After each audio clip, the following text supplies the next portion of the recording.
Hi everyone, विवेक गुरुजी channel में आपका स्वागत है। मैं विवेक सिंह और ये बहुत ही इंपॉर्टेंट टॉपिक है, उसके बारे में हम लोग डिस्कस करते हैं कि Reserve Bank of India allows 3 months EMI extension. कि आपकी जो लोन की ईएमआई है, जिसका मोराटोरियम पीरियड है, उसको रिजर्व बैंक ने क्या करता है 3 महीने के लिए और बढ़ा दिया। जैसा कि लॉकडाउन के पहले भी 3 महीने, मार्च से उसने 3 महीने तक का बढ़ाया था, जून मार्च अप्रैल और मई के लिए। अब उसको बढ़ा के अगस्त तक कर दिया गया। ठीक है, तो क्या यहाँ पर गवर्नमेंट हमको फिर से पागल बना रही है? ठीक है ना, ये समझना है। और जो भी बहुत लोगों ने मुझे कमेंट किया, क्वेश्चन पूछ रहे थे, तो उसके बारे में मैं पूरा नॉलेज देता हूँ। ठीक है, तो ध्यान से देखो। पहली बात तो हमको ये समझना है ना कि मोराटोरियम क्या होता है, कि what do you mean by moratorium, और मोराटोरियम कैसे वर्क करता है, and what are the merit and demerit of the moratorium, और what is the best payment method of the moratorium. इसके बारे में बात करेंगे। कैलकुलेशन से कोई भी ऐसा क्वेश्चन एग्जाम में नहीं आना है। ठीक है ना, कैलकुलेशन आपको नहीं करना है कि आप ईएमआई का कैलकुलेटर लेके बैठ के पागल की तरह और कैलकुलेट कर रहे हो कि कितना हमारा ईएमआई का। तो बस हमें स्मार्ट स्टडी करनी है। स्मार्ट स्टडी में हमें वही पॉइंट निकालना है जो हमारे एग्जाम में आएगा। ठीक है, क्योंकि मोराटोरियम मोराटोरियम मोराटोरियम हो रहा है, तो यहाँ पे सीधे सीधे गवर्नमेंट आपको फिर से पागल बना रही है। ठीक है ना, देखो गवर्नमेंट पैसा वैसा आपको नहीं दे रही है। ठीक है, सब पैसा आपसे ले रही है। ठीक है, तो यहाँ पे हम समझते हैं, इसीलिए कहा जाता है ना कि इकोनॉमिक्स पढ़ो, क्योंकि इकोनॉमिक्स नहीं पढ़ोगे तो यू कांट अंडरस्टैंड कि हु इज मोदी। ठीक है ना, इकोनॉमिक्स पढ़ोगे तभी मोदी समझ में आएंगे। इकोनॉमिक्स नहीं पढ़ोगे तो मोदी नहीं समझ में आएंगे। ठीक है, क्योंकि इकोनॉमिक्स बहुत चालाक सब्जेक्ट होता है, बहुत जल्दी पागल बनाता है। ठीक है ना, तो पागल नहीं बनना है, समझते हैं कि व्हाट इज मोराटोरियम। तो जैसे कि यहाँ पे ये article is copied and paste from Indian what economic times. इसको इकोनॉमिक टाइम्स से मैंने कॉपी पेस्ट किया है। तुम देखते हैं कि क्या लिखा है। तो पहली बात तो रिजर्व बैंक ऑफ इंडिया ने जब लॉकडाउन हुआ था तो उसी समय मोराटोरियम अनाउंस कर दिया था मार्च से, और वो मई तक था, मतलब 31 ऑफ द मई तक था। फिर उसमें एक्सटेंशन कर दिया उन्होंने और इसको अगस्त तक लेके गए। तो पहली बात तो कि it giving more room to the borrowers. हाँ, कि भैया वो थोड़ा सा सांस ले सकें और ज़्यादा, उनको सांस और ज़्यादा लेने, क्योंकि भाई कोई लोन लिया है उसका ईएमआई, तो सांस लेने में उसको प्रॉब्लम हो रही होगी ना, क्योंकि वो लोन तो चुकाना ही पड़ेगा, इंटरेस्ट तो चुकाना ही पड़ेगा। तो यहाँ पे थोड़ा सा उनको बोल दिया कि थोड़ा सा हम ऑक्सीजन और दे रहे हैं, थोड़ा और सांस लो तुम लोग। लेकिन सांस लेने का मतलब ये नहीं कि तुमको इंटरेस्ट नहीं देना है, इंटरेस्ट देना है, बस सांस लो थोड़ा सा। ठीक है, और कुछ नहीं है इसमें। पहली बात तो एग्जाम के पॉइंट ऑफ व्यू से आपको ये बात याद रखनी है कि जो मोराटोरियम होता है वो एक तरीके का EMI holiday, it's not waiver. ये जो है वेवर नहीं है कि आपका लोन माफ कर दिया गया। Your loan and your interest is not waived of.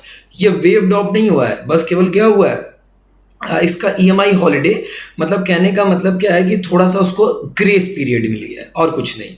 यहाँ पे लोन माफ नहीं हुआ, अपने दिमाग से याद रखना। लोन माफी इज अ डिफरेंट थिंग और EMI holiday is a different thing. तो यहाँ पे ईएमआई का हॉलीडे मिला है। हॉलीडे मतलब थोड़ा आपको टाइम मिल गया। वो हॉलीडे क्यों मिला है? क्योंकि जितने भी बोरोवर्स थे जिन्होंने लोन लिया था, तो लॉकडाउन हो गया था, थाली बजा रहे थे हम लोग, दिया जला रहे थे। तो जब थाली और दिया जला रहे थे तो उस समय लॉकडाउन की वजह से कैश क्रंच हो गया। ठीक है ना, कैश क्रंच हो गया, लोगों के पास पैसा नहीं है, किसी का बिजनेस नहीं चल रहा है, किसी की सैलरी नहीं आ रही है, बहुत लोगों का जॉब चला गया है। तो इसके वजह से सबके पास कैश क्रंच का प्रॉब्लम आ गया। तो उन्होंने कहा थोड़ा सांस लो तुम लोग। ठीक है, अभी मत देना, 6 महीने बाद देना, 3 महीने बाद देना, फिर 3 महीने का और एक्सटेंशन दे दिए। जैसे मान लो कि अगर आपका जो पेमेंट शेड्यूल होगा वो कैसे होगा, रीपेमेंट शेड्यूल कैसे होगा। रीपेमेंट और पेमेंट का मतलब समझते हैं। रीपेमेंट का मतलब अगर आपने लिया है तो आपको दोबारा देना पड़ेगा, दिस इज कॉल्ड रीपेमेंट। तो उसका शेड्यूल क्या होगा उसका समझते हैं। कि जैसे मान लीजिए कि if you opt for the moratorium extension, you need not pay the EMI of 6 month। बस आपको 6 महीने का वो EMI नहीं देना पड़ेगा उस समय, लेकिन जो उसका इंटरेस्ट है वो तो आपको देना ही पड़ेगा। मान लीजिए कि मार्च हो गया, अप्रैल हो गया, मई हो गया, जून हो गया, जुलाई हो गया और अगस्त हो गया। However does not mean that the 6 month EMI has been waived.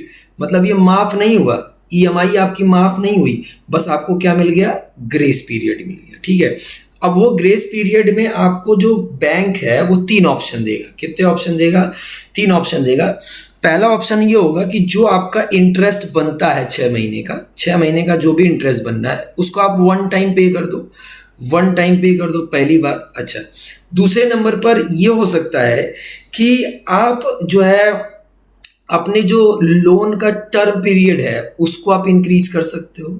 एक ये ऑप्शन हुआ, मतलब जो ईएमआई का टर्म पीरियड है उसको आप क्या कर सकते हो, मतलब लोन का जो टर्म पीरियड, ईएमआई का नहीं, लोन का जो टर्म पीरियड है उसको इंक्रीज कर सकते हैं, ठीक है। और तीसरा और लास्ट ऑप्शन आपके सामने बैंक आपको देगा कि आपके जो ईएमआई का टाइम था, मान लो वो 12 महीने था तो उसको बढ़ा के उन्होंने आप जो है 14 महीने कर लिया, 15 महीने कर लिया, ऐसे मतलब एक बार ईएमआई आप इंक्रीज कर सकते हैं, या पूरे इंटरेस्ट का वन टाइम पेमेंट कर सकते हैं, या लोन के टर्म को क्या कर सकते हैं आप इंक्रीज कर सकते हैं, ठीक है।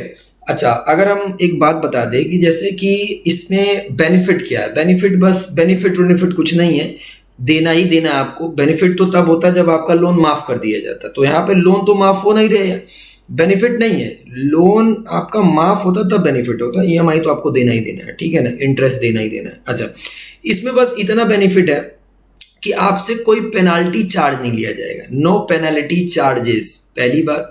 दूसरे नंबर पे क्या है, आपका कोई क्रेडिट जो रिकॉर्ड है वो खराब नहीं होगा। जैसे अपने इंडिया में एक सिविल करके ऑर्गेनाइजेशन है, credit information bureau of India limited, basically ये 2004 में बना था।